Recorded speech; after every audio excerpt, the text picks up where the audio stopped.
राम राम, जय हिंद।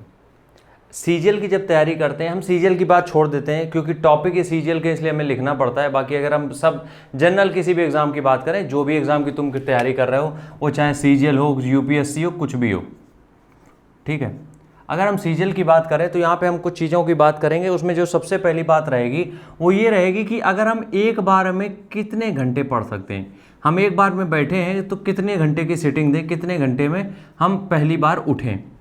अब देखो, तुम्हें बहुत शुरुआत से तुम्हें एक चीज़ समझाई जा रही होगी कि भैया 50 मिनट पढ़ो और 10 मिनट का उसमें ब्रेक ले लो। देखो, हमें ये लगता है आजकल, ये एक ही पॉइंट पे हम पूरा वीडियो निपटाएंगे ये, क्योंकि एक ही पॉइंट काफ़ी मेरे लिए। देखो, आजकल हमें जो लगता है वो क्या है ना कि आजकल अगर तुम कोई भी पढ़ाई हो, कोई भी काम, अगर तुम डूब के उस काम में मर कर वो काम नहीं कर रहे हो, यकीनन उस काम से तुम्हारा कोई बेनिफिट नहीं निकलेगा। जो सोसाइटी ने एक पैरामीटर सेट कर दिए, अगर उसके हिसाब से चलोगे नहीं निकल सकता है कोई भी एग्ज़ाम। खुद को तुम्हें स्ट्रेच करना पड़ेगा, खींचना पड़ेगा। अब देखो, होता क्या है कि तुम तब तक नहीं खींचोगे जब तक तुम्हारे ऊपर लोड नहीं आएगा। तो लोड अपने ऊपर डालो, अपने आप को टास्क इतने ज़्यादा दो कि तुम उठने पे मजबूर ही ना हो, मतलब तुम्हें उठने का मौका ही ना मिले। यहाँ पे जब कोई हमसे ये पूछता है कि भैया अगर हम एक बार में बैठते हैं तो हम कितने घंटे की पढ़ाई करें, इसका कोई जवाब नहीं है। अब तुम अगर खाना, पानी, शरबत, लस्सी सब लेके बैठे हो, क्योंकि देखते हो ना आजकल वो वीडियो बनते हैं कि a day in my life, CGL की तैयारी के लिए आज मेरा पहला दिन, हम सुबह उठे, मंदिर गए। क्या कर रहे हो यार, क्या कर रहे हो? मतलब कि देखो, जब भी कोई बड़ा काम किया जाता है ना, उसमें सारी हैबिट आदमी की हिल जाती हैं, और हिलनी भी चाहिए। क्यों? क्योंकि जब जिस काम पे आपको वाकई में जो चीज़ चाहिए होती है ना, उसके लिए तुम सब कुछ छोड़ने के लिए तैयार हो जाते हो।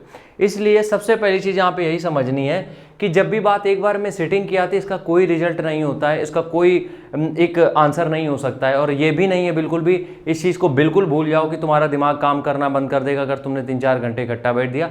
कुछ नहीं होता है ऐसा।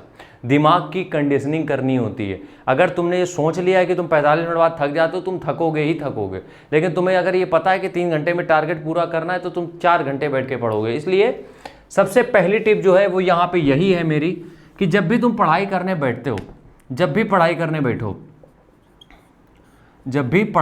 बैठो तो हमेशा एक काम करो। जब भी पढ़ाई करने बैठते हो सिर्फ एक काम करो कि खुद को जितना हो सके पुश करो। क्योंकि देखो, एग्ज़ाम टाइम अभी तो चलो तुम नहीं उतना करोगे, मतलब कि उतना क्या करोगे, अभी तो तुम मान लो उतने घंटे शायद ना बैठो एक बार में। लेकिन जैसे जैसे एग्ज़ाम नज़दीक आएगा, जैसे जैसे एग्ज़ाम पास आएगा, तुम खुद को स्ट्रेच करोगे कि यार 2 घंटे और बैठ लेते हैं, 3 घंटे और बैठ लेते हैं। तो यकीन मानो, अभी तक हमने एक ही बार पढ़ाई करी, देखो तो हम जो अपना बता रहे हैं वो 3-3.5 घंटे बैठे थे।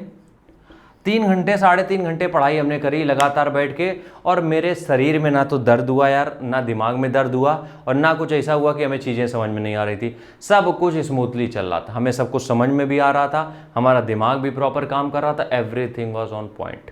इसलिए हम तुमसे कह रहे हैं, पहली सिटिंग, दूसरी सिटिंग, घंटा, इनसे कोई फर्क नहीं पड़ता है। लैंग्वेज के लिए सॉरी है, 24 घंटे का टाइम है तुम्हारे पास, पढ़ाई के अलावा कोई काम नहीं है। जितना हो सके उतना डाल दो इसमें, सीजीएल में, दैट्स इट। इसके अलावा कोई ऑप्शन नहीं, कोई चारा नहीं है, क्योंकि हमारे पास काम ही एक ही है सिर्फ। ठीक है, राम राम, जय हिंद।